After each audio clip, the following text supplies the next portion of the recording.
आप सभी को नमस्ते। मैं डॉक्टर इकमैन चौधरी और आज की इस वीडियो में हम आपको जानकारी देने वाले हैं एंड्रोमेट्रियल हाइपरप्लेजिया के बारे में, या फिर हम ये बात कहें कि आपकी यूट्रस की जो अंदर की लाइनिंग होती है, एंड्रोमेट्रियम होती है, अगर वो थिक हो जाए और उसकी थिकनिंग देखी जाए, थिकन एंडोमेट्रियम की हम बात करें, तो आज की इस पूरी वीडियो में हम आपको जानकारी देने वाले हैं कि एंड्रोमेट्रियम थिकनेस कैसे कैसे बदलती है आपके पीरियड्स के टाइम पे, मेनोपॉज के टाइम पे, क्या इसके पीछे एंड्रोमेट्रियल हाइपरप्लेजिया जिसको हम एक प्री कैंसरस कंडीशन भी कहते हैं, तो क्या इसके पीछे कारण हैं, कॉजेज हैं कि क्यों ये ज्यादा हो जाती है आपकी एंड्रोमेट्रियम हाइपरप्लेजिया, यानी वो थिकनिंग क्यों देखी जाती है। साइन और सिम्टम, लक्षणों की हम बात करने वाले हैं, जांचों की हम बात करने वाले हैं, बेस्ट इफेक्टिव होम्योपैथिक मेडिसिन और साथ में हम एलोपैथिक मैनेजमेंट की भी बात करने वाले हैं। तो पूरी जानकारी के लिए आपको पूरा वीडियो जरूर देखना है। आप हमसे फर्स्ट टाइम कनेक्ट हुए हैं तो हमारे फर्दर नोटिफिकेशन रिसीव करने के लिए आप हमारे चैनल को सब्सक्राइब कीजिएगा, बेल आइकन जरूर प्रेस कीजिएगा। सबसे पहले हम यहाँ पे एंड्रोमेट्रियम की बात कर लेते हैं।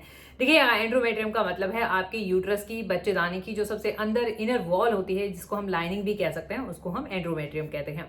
अब एंड्रोमेट्रियम का मेन फंक्शन क्या देखा जाता है कि एंड्रोमेट्रियम आपके पीरियड्स के टाइम पे, आपके मेंस्ट्रुअल साइकिल के टाइम पे, जो मेंस्ट्रुअल फेज होता है जिसको हम पीरियड टाइम या फिर ब्लीडिंग भी कहते हैं, उस टाइम पे ये शेड होती है और आपको पीरियड्स अपीयर होते हैं। इसलिए इसका मंथली साइक्लिक चेंजेस देखे जाते हैं।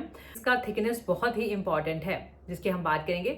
सबसे पहले हम थोड़ा सा जानकारी ले लेते हैं कि जो फेजेस देखी जाती हैं आपके पीरियड्स या फिर हम एक मेंस्ट्रुअल साइकिल की बात करें तो उसमें कैसे कैसे इसकी थिकनेस बदलती है और कौन से फेज में क्या थिकनेस रहती है, जानना बहुत जरूरी है। सबसे पहले हम बात करना चाहेंगे ब्लीडिंग टाइम का, या फिर हम जिसको मेंस्ट्रुअल टाइम है, जो आपका फर्स्ट टू 5 डेज 1 से 4 दिन का हो सकता है, जिसमें कि ये इसकी 1 से 4 mm तक का ही थिकनेस देखा जाता है।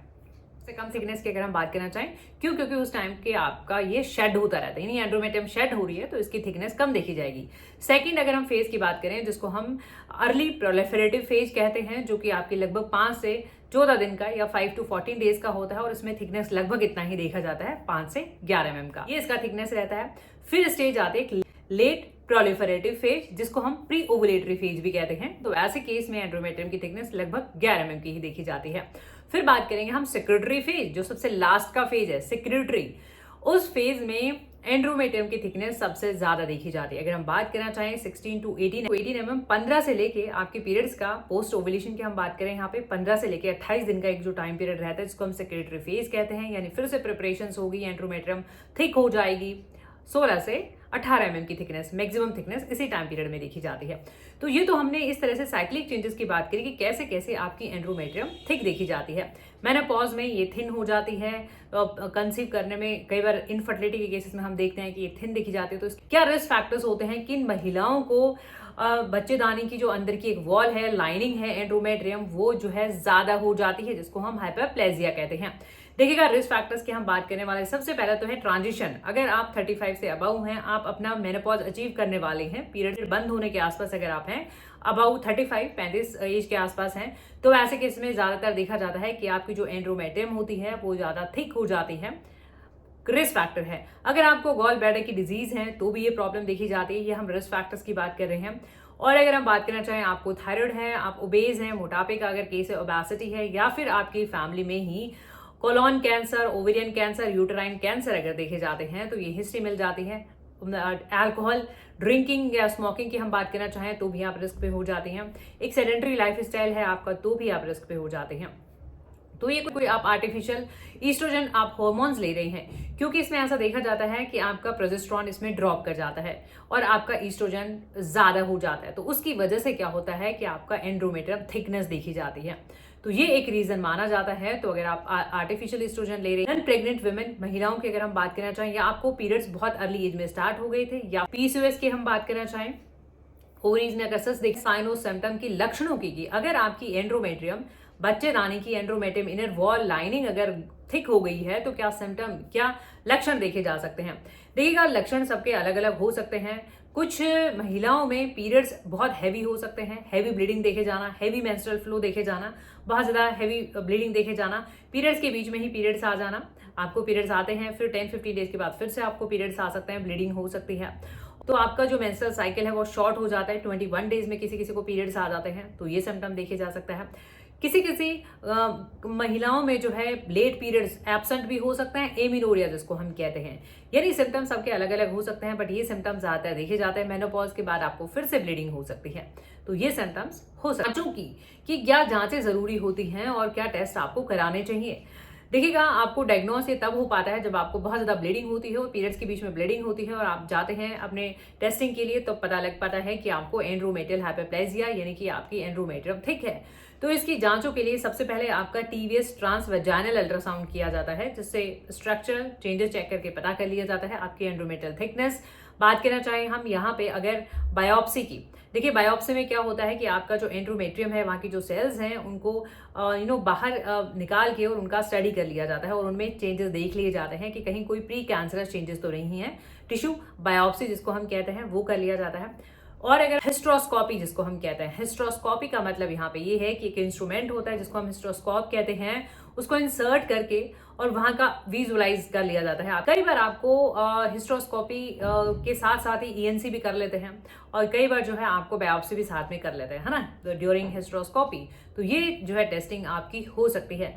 बाकी अदर टेस्ट, ब्लड टेस्ट आपके हो सकते हैं to rule out other problem, कि आपको कोई दूसरी कोई प्रॉब्लम तो नहीं है, थायराइड की हम बात करना चाहें या फिर पीसीओएस आपका ट्रीटमेंट की।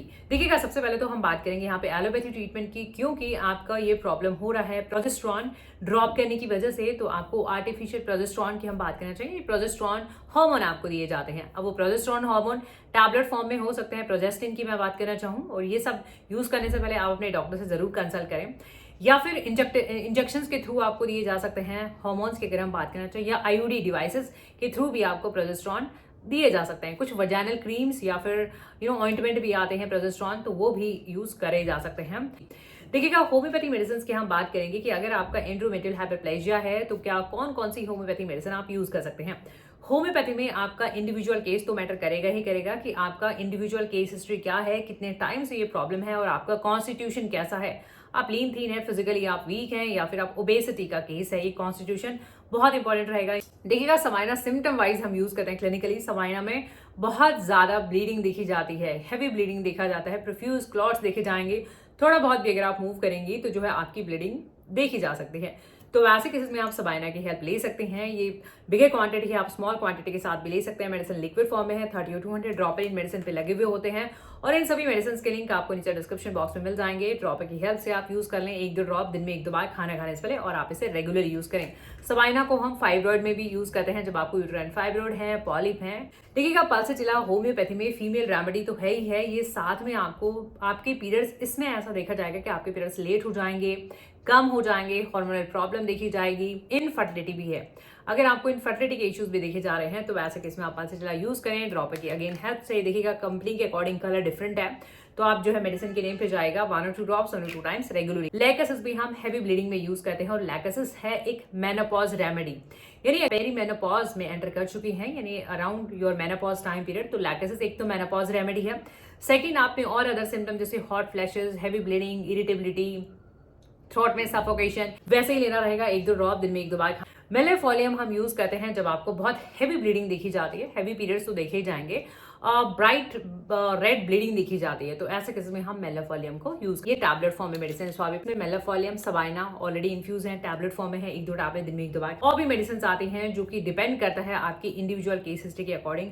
सो आई होप ये वीडियोस आपकी वीडियो से आपकी हेल्प होती है, तो प्लीज आप इन वीडियोस को लाइक करें, शेयर करें, चैनल पे नहीं तो चैनल को सब्सक्राइब जरूर कीजिएगा, बेल आइकॉन जरूर प्रेस कीजिएगा नोटिफिकेशन रिसीव करने के लिए। इंडिविजुअल वीडियो या वॉइस कंसल्टेशन के लिए आप में दिए हुए व्हाट्सएप नंबर पे कांटेक्ट कर सकते हैं। Thank you so much, thank you.